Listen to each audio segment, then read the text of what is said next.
नमस्कार मित्रों, मैं शुभम कुमार अपने इस YouTube चैनल पर आपका स्वागत करता हूं।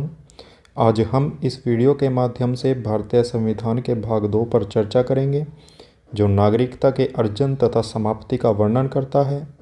भारतीय संविधान का भाग 2 अथवा नागरिकता अनुच्छेद 5 से अनुच्छेद 11 तक विस्तृत है। इसके अंतर्गत नागरिकता से संबंधित संवैधानिक प्रावधान दिए गए हैं।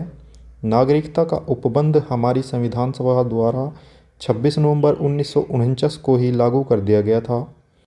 इसके अतिरिक्त मूल संविधान में केवल इस बात का निर्धारण किया गया था कि संविधान के लागू होने के समय भारत का नागरिक कौन होगा। भाग 2 के अंतर्गत अनुच्छेद 5 कहता है कि संविधान के लागू होने के समय जिसका अधिवास भारत में है वह भारत का नागरिक माना जाएगा।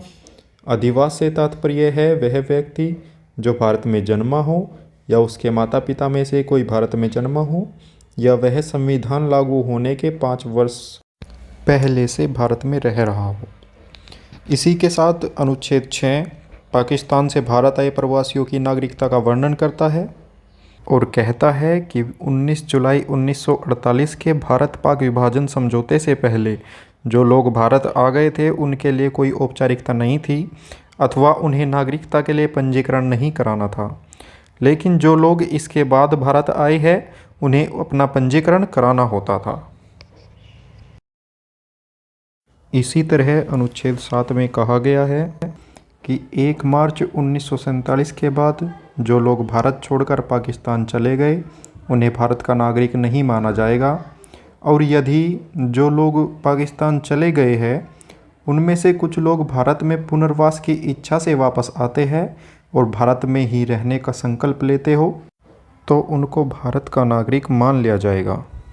अनुच्छेद 8 भारत के बाहर रहने वाले भारतीय उद्भव के व्यक्तियों की नागरिकता के संदर्भ में प्रावधान करता है। इसमें भारतीय उद्भव के व्यक्तियों से तात्पर्य उस व्यक्ति से है जिसके माता पिता या उसके दादा दादी या उसके नाना नानी 1935 में भारत के नागरिक रहे हो। यदि संविधान लागू होने के समय वह व्यक्ति विदेश में है तो उसको नागरिकता के लिए भारतीय दूतावास में भारतीय नागरिकता का पंजीकरण कराना होगा। भारतीय उद्भव का वह व्यक्ति जो पाकिस्तान में है उस पर अनुच्छेद 8 लागू नहीं होगा। इसी के साथ अनुच्छेद 9 यह व्याख्या करता है कि जब कोई व्यक्ति स्वेच्छा से किसी दूसरे देश की नागरिकता को ग्रहण कर लेगा तो उसकी भारतीय नागरिकता समाप्त हो जाएगी।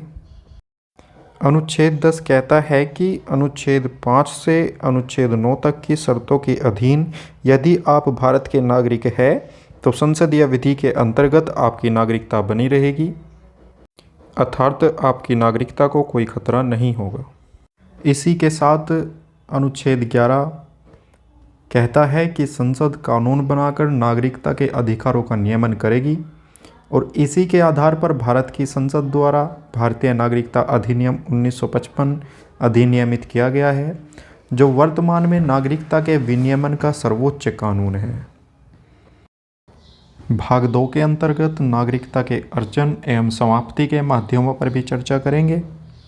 इसमें नागरिकता प्राप्ति के निम्न 5 माध्यम दिए गए हैं।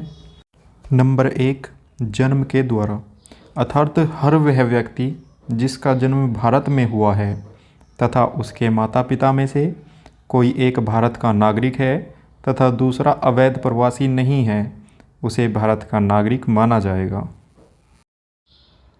दूसरा प्रावधान वंशानुक्रम या रक्त संबंध के आधार पर नागरिकता देने का है।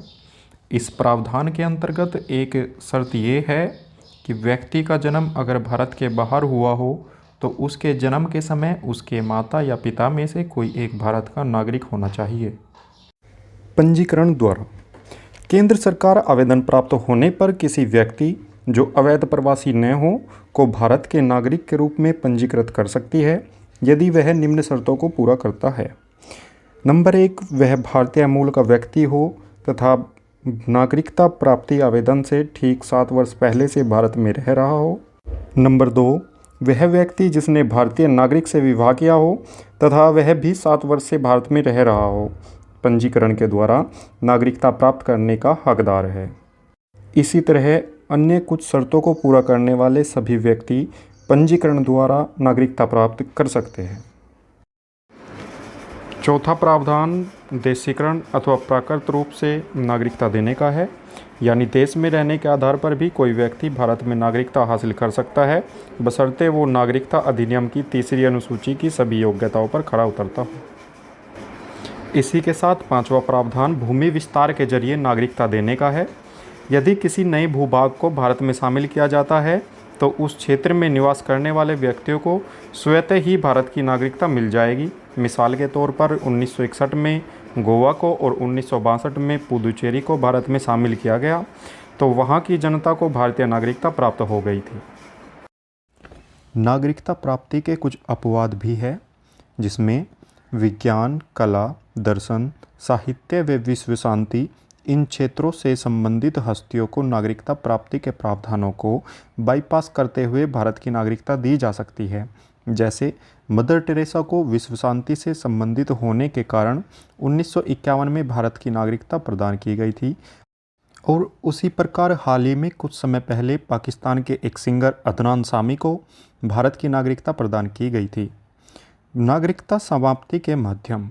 नागरिकता समाप्ति के निम्न 3 माध्यम हैं। नंबर 1, स्वेच्छा से त्याग, जब कोई व्यक्ति अपनी नागरिकता का अपनी इच्छा से त्याग करता है। नंबर 2, किसी अन्य देश की नागरिकता को ग्रहण करने पर। यदि कोई भारतीय नागरिक किसी और देश की नागरिकता को ग्रहण करता है तो उसकी भारतीय नागरिकता स्वतः ही समाप्त हो जाती है। नंबर 3, देश के द्वारा भी नागरिकता से वंचित किया जा सकता है। देश के द्वारा नागरिकता छीनने के निम्न कारण हो सकते हैं।